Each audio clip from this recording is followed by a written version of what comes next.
I was willing to give A Christmas Story, Christmas a chance. I didn't like A Christmas Story, but this was a different film. It was made many years later. I thought maybe it would be an improvement. Unfortunately, the one thing that made me really find A Christmas Story unwatchable is present in this film, and I didn't think it would be, so I'm kind of disappointed by that. We have a great amount of Christmas and festivities in this. Absolutely love that. But because of one aspect, I basically found it unwatchable. This was released in 2022. It's directed by Kaytis, and it's written by Nick Schenk and Peter Billingsley, and it stars Peter Billingsley as Ralphie Parker, and Billingsley actually played Ralphie in the first film, so I liked that. I thought that was a really good idea. That worked very well.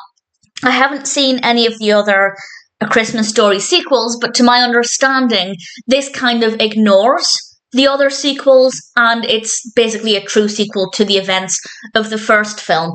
And I also appreciated that because I didn't want to watch any of the other sequels, but I did think I'd give this a go. And the narrative is okay, but the voiceover is exceptionally irritating. And again, nothing wrong with the voice acting. I have no problems with that. It's jarring, it's unnecessary, it doesn't add anything. And I feel like if you need to rely so heavily on a voiceover narrating a lot of the film and sharing this internal monologue, you're not doing a lot of showing and you're doing a lot of telling. And I think that that's a very lazy approach to telling a story. And it was just so annoying and frustrating, and I hated it to the point where I could not wait for this film to be over. And it's a shame because I think it otherwise could have been quite good, and I will talk about the narrative in a moment, but we have some very likeable characters. The performances are very good. As I said, there are a lot of festive activities in this, so it is a very Christmassy film, a film that could definitely get you into the Christmas spirit, and we have a lot of messages in this about family and reconnecting with people and what's really important, and all of that is, of course, very traditional with a Christmas film. So it seems to tick every box, but the constant voiceover narration is so jarring.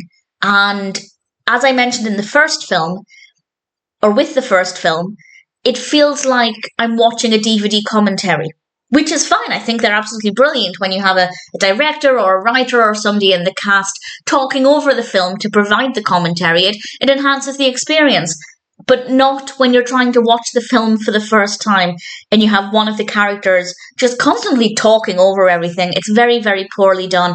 And as I said, it basically made the film unwatchable for me. I did watch it, but it was an excruciating experience.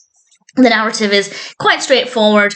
Ralphie has to go back home because unfortunately, well, something has happened. I won't spoil it completely, but something has happened, a very upsetting, unfortunate thing, and he has to go back and he takes his family with him, and part of it is about dealing with this and also about creating this wonderful family Christmas. And that's all great. I think the narrative is very well done. The pacing is great.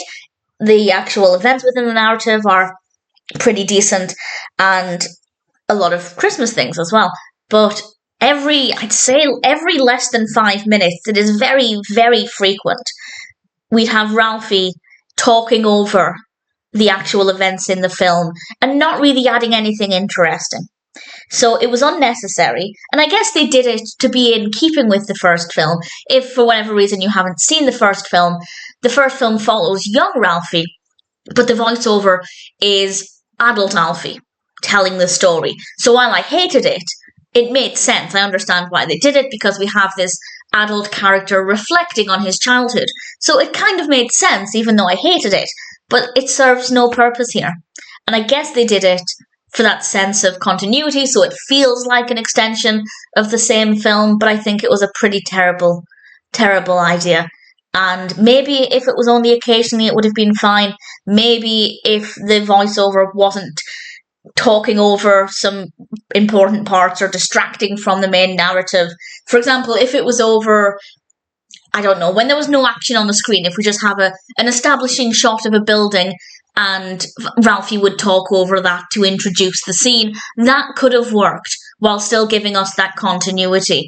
But that's not what happens, unfortunately. And there is so much telling and it leaves little room for showing. So, and that's not to say you can't tell in a narrative, because sometimes it's really useful. But with A Christmas Story Christmas, it wasn't useful. It wasn't entertaining. Again, I will reiterate this. Nothing wrong with the voice acting, the actual voice of the voiceover, the voice of the narration. I don't have any problems with that.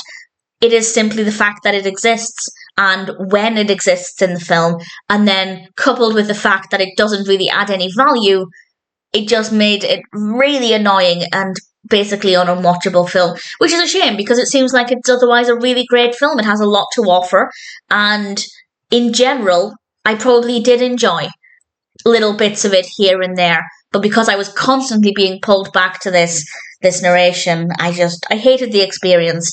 And I definitely, unless somebody can confirm that any of the other sequels that came before this don't deploy that voiceover narration, I definitely won't be watching them. And I honestly, unless you loved the first film, I cannot really recommend A Christmas Story Christmas.